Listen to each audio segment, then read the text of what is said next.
অভিনেতা ছোট দীপুর চা খাওয়ার চিত্র দেখতে পাচ্ছেন। মানুষটি ছোট্ট হলে কিন্তু তার চা খাওয়ার কিন্তু একটা ভাবভঙ্গিমা রয়েছে, মানে পায়ের উপর পা তুলে এবং এত বড় একটি কাপ নিয়ে। কাপটা কিন্তু বড় না, মূলত ছোট দীপুর জন্য অনেক বড়। এত বড় একটি কাপ নিয়ে কিন্তু তিনি চা খাচ্ছেন এবং অত্যন্ত মানে একটি মনোমুগ্ধকর একটি চিত্র। কারণ অনেকে হয়তো বিশ্বাসই করবে না যে আসলে স্বাভাবিক কাপটিও কিন্তু ছোট দীপুর হাতে কিন্তু কতটা বড় দেখাচ্ছে। ছোট দীপু আমার আপনার সকলের প্রিয় কিন্তু অভিনেতা, এবং ছোট দীপু আজকে থেকে 6 থেকে 7 বছর ধরে কিন্তু সেই মিডিয়া লাইনে কাজ করছে এবং দর্শকদের জন্য অনেক নাটক, গল্প, সিনেমা উপহার দিয়েছেন এবং এখনও নিয়মিত কিন্তু কাজ করে যাচ্ছেন।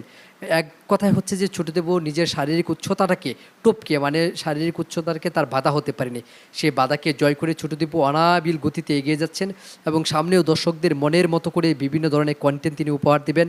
এবং এই চা খাওয়ার দৃশ্যটি মূলত বাংলাভিশন টেলিভিশন হাউজে কিন্তু ধারণ করা হয়েছে। তখন ছোট দীপু কিন্তু একটি ইন্টারভিউ দিতে গিয়েছিল এবং সেখানে কিন্তু এই চা খাওয়ার চিত্রটি বলেছে। আশা করা যাচ্ছে ছোট দীপু